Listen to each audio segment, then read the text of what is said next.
Welcome to Rice Voucher Field Day. My name is Xueyan Sha. I have been a medium grain rice breeder with the University of Arkansas System Division of Agriculture last 8+ years. I work alongside Dr. Karen Maudenhoer, our senior long grain rice breeder, and also Dr. Xueyan Sha, a hybrid rice breeder in the breeding team. Here we at Rice Research Extension Center in Stuttgart. I'm staying in the observation bay, which plant managed by my crew. They did a fantastic job. This rice was planted on April 9th. We flooded on May the 27th. We put a single shot pre-flood 135 units nitrogen. The observation bay essentially showcase the latest variety development or variety releases from our program. Also, we include very exciting potential pipelines that could be released in the next couple of years. The commercial cultivar developed by other university programs as well as private companies are also included. I'm going to start with the latest release. In the last 2 years, our program released a total of 7 new rice varieties. 4 of them from Dr. Karen Maudenhoer's long grain breeding program, 3 of them from my medium grain rice breeding program.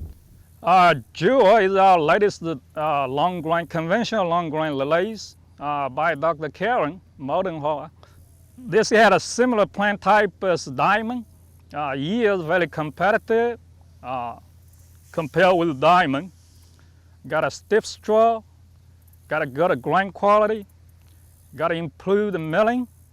Also, the cooking characteristics more similar to the Chenille. Most shining point of Jewel is its disease packaging. It's got a PITA for blast resistance. Lynx is another new release, public release. This is a conventional medium grain from my breeding program. This Lynx has been trialed or tested in the multi-location trial last several years, head-to-head with a Jupiter and a Titan. It showed a yield advantage over both Jupiter and Titan. You probably can see a few inches taller compared to the Jupiter. Got to improve the milling over Titan. The grain size is as big as Titan, which is preferred by an end user. The disease package is very similar to the Titan. It is showing a very good straw strength. It's better than Jupiter on the lodging tolerance, lodging resistance. Both the Lynx and Jewel are in the seed production this year. The certified seeds or registered seeds were readily available for next growing season. Clearfield variety also being released.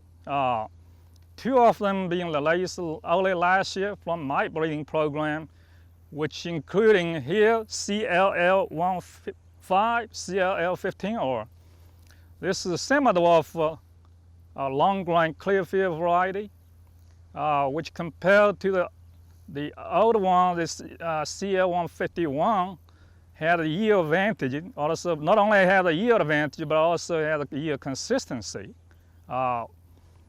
The CL15, which had much better grain quality, got as good a milling as the CL151, got a much improved disease packaging. Got a PITA for blast resistance. It's got a very good straw strength. There's quite a bit of acres of CL15 being grown in the state. They're looking good. We hope this is not going to disappoint you when your combine goes to the field. Another Clearfield long grain is the CL16. It's a relatively new or released late last year from Dr. Karen modern breeding program. It's got a CL142 plant type, yields very comparable to the diamond, excellent yield potential. Got a beautiful conos, grains.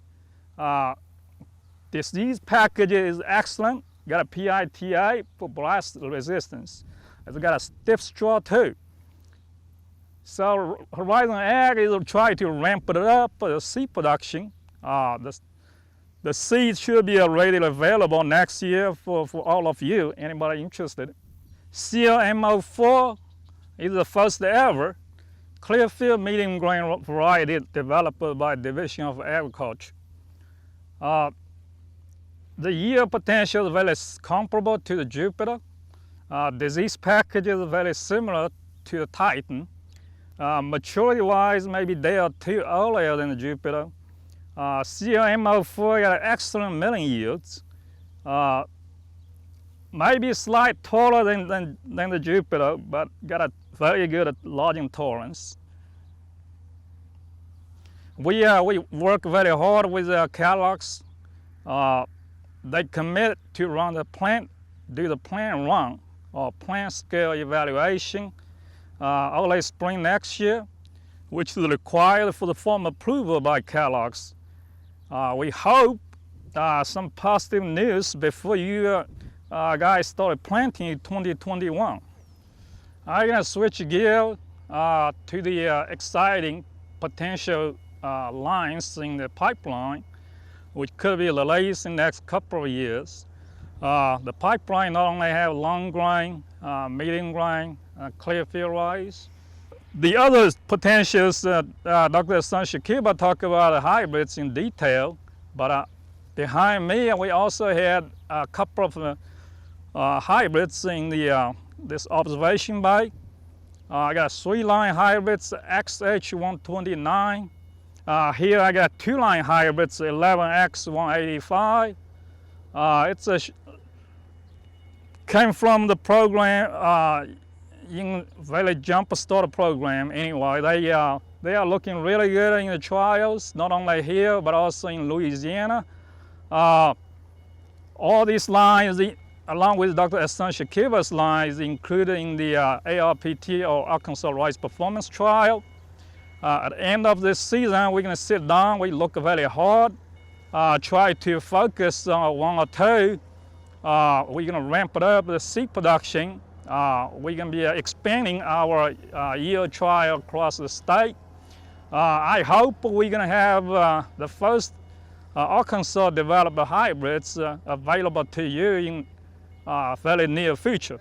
I'd like to thank Arkansas rice growers, the landlords, for your generous support through the checkoff, which is administered by Arkansas Rice Research and Promotion Board. Without this support, we simply cannot do all these. I also like to acknowledge my crew, which included a program associate, Tony Beatty, Jill Bullock, program tech, Casey Bunts, lab tech, Richie Weaver, some transit worker or hourly worker, Emily Cole and Blake Sanders. This is a group of very hardworking, dedicated people that made me very proud. With that, I thank you for your attention.